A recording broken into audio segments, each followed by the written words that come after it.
For anybody that doesn't know me, I'm Chloe. I'm now 24. But I grew up in Dublin's northeast inner city. So most of me like primary school years, I would have grown up in Dublin 1. So I lived in Mary's Mansions. And then I always remember the day of my confirmation, going home after the church, and the council was boarding up the flat in Mary's Mansions, and the neighbour had to take the dog. So that's how I always remember in my mind. That's the year we moved to Ballybock, then to Dublin 3.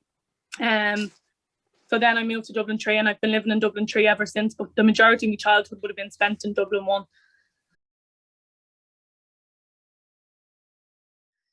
Growing up in town, like, it was a real, like, I always think of it as like survival of the fittest. It was a real mentality of, if somebody hits you, you don't go home crying to your mat and dad, you hit them back, because you get slapped if you don't hit them back. And growing up, there was a lot of I suppose slagging and stuff of my parents and stuff. So I was always like, well, if I'll hit them back, then if they're gonna hit me or slag me, I'm gonna hit them back. So I ended up fighting a lot and stuff because of being bullied and because of just being so angry at things people were saying to me about family and stuff. So I was kept in a lot of the time, because most of the time I was going out, I was fighting, so I was kept in. So I loved getting up in the mornings and going to school, because I knew, like, oh great, I'm going to get out today. And then when I got to secondary school, a lot of stuff started happening in personal life, not personally to me, but to my family. And I just found it really hard to focus on school, and I found it really hard to get into a good sleep routine. Like, I would stay up till 2 a.m, and my dad would come in and call me to go up for school, and I just wouldn't budge. I'd argue him down to the ground. I don't want to go. And he'd kind of give up and wouldn't call me again. And there was a stage when I did transition year in secondary school, and I hated it because we were just sitting doing nothing. That's what I felt anyway. I'm sure there was stuff going on, but I probably wasn't engaging in it. So I left school in transition year, and I went and got a job, and I worked in McDonald's when I was 16 for a year. And I always said I was going to go back to school, so I did go back in 5th year. And I remember the first day walking up to the school gate, and I had my new uniform on, and I was all ready to go. And I think it was the principal at the time, stopped me from walking into the building, and he was like, I was like, what are you doing? He was like, I told you not to come back until you have your book money paid. I remember just walking home that day thinking, book money, like, what? Where am I going to get 300 and something euro for book money? Like, I just bought my whole new uniform. What am I going to do?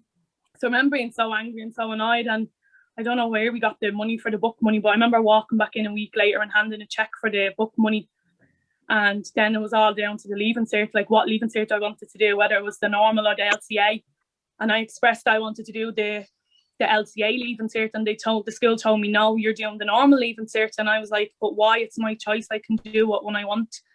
And they wouldn't budge on it. So I was like, I'm going to show you, as I'm going to Foss to do the LCA leaving cert. And I left.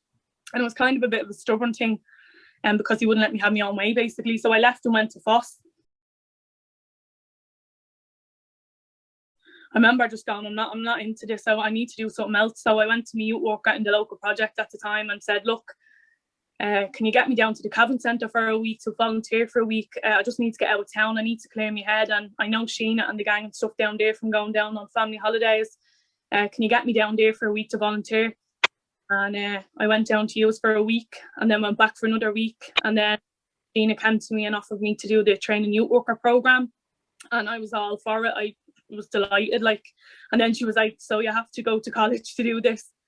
But I really wanted to do the programme, and I was really nervous to go to college because obviously I had no leaving cert. And I was like, how am I going to get through? It was level 5 I had to do for. So anyway, I did it because I wanted to do the trainee programme, and that's kind of what kept me going. Was I knew if I didn't do the college, I wouldn't be allowed to do the trainee programme. So that's how it kind of all started. Really thinking at the time, oh, this is what I want to work at, but I just seen it as such a good opportunity, and if I had to go to college to do that opportunity, then I'm going to do it because I really want to do it. Do you know, that kind of a way? Yeah.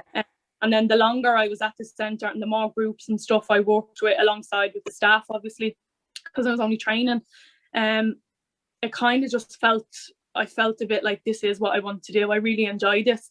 And I didn't even want to do, I wanted to do youth and community, and I actually interviewed in Minute. I did an entrance exam in Minute for youth and community.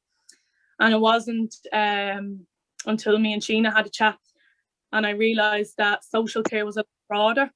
Because although I enjoyed working with the young people in the centre, I liked the idea with social care that, you can move around to different areas. So you could work in disability for a year, you could go to addiction for 2 years. I like the idea of how flexible social care was and how many different areas you could work to one degree. So that's kind of where the social care degree came into it.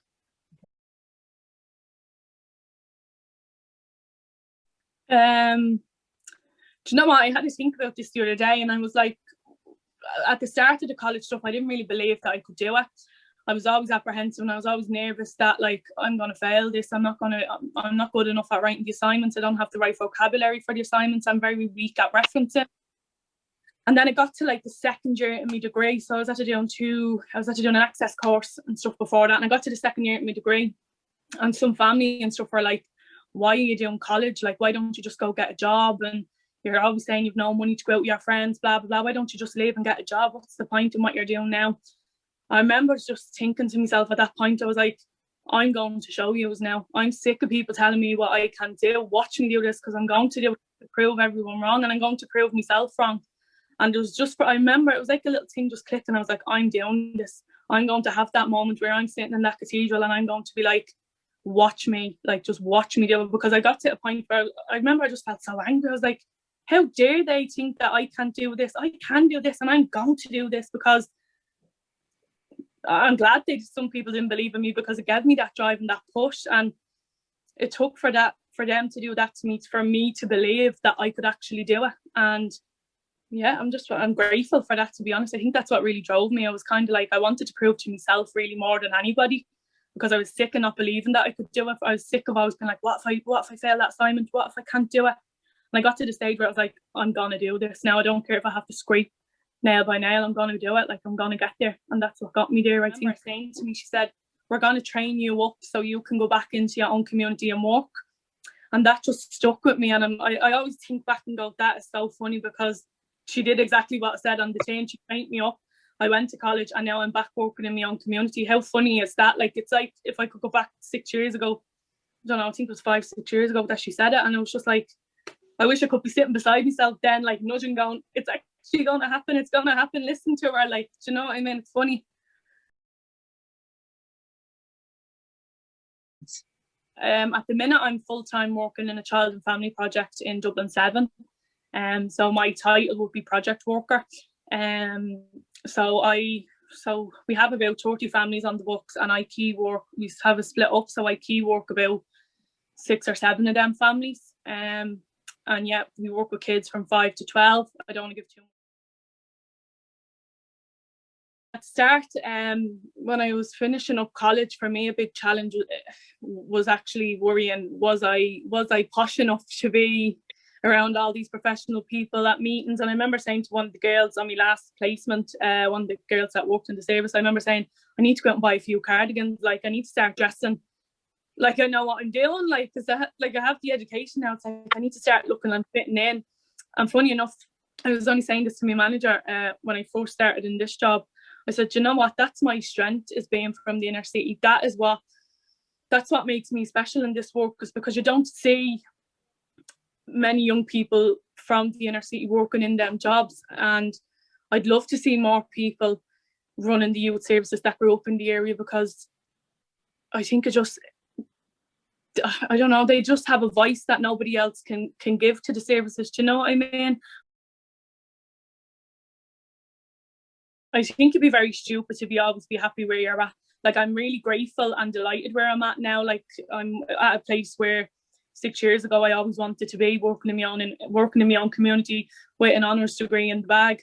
But there's always something to move up to. And like, for me, what I'm thinking of is doing the Child, Family and Community Masters in DIT.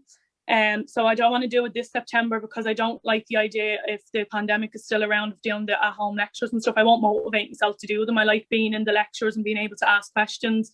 I'm always in the second row with the hand up. Like, that's just how I learned. So I'm definitely aiming at this September, next September, to go back and do that Masters. I want to have my Masters done before I'm 30. So I'm 24 now. If I get out before I'm 27. With regards to, like, if you're thinking about social care, my first bit of advice is find what area you really want to work in social care. It's so broad and there's so many different things that you can do with it. You might do one area and think, this is not for me. and then think, oh, social care is not for me. But don't, find something that you like doing, and if you have to volunteer in a few places for a week or two to figure out what you like, do that, but definitely hone in on one area. Same with youth and community work. Find what age group you want to work with.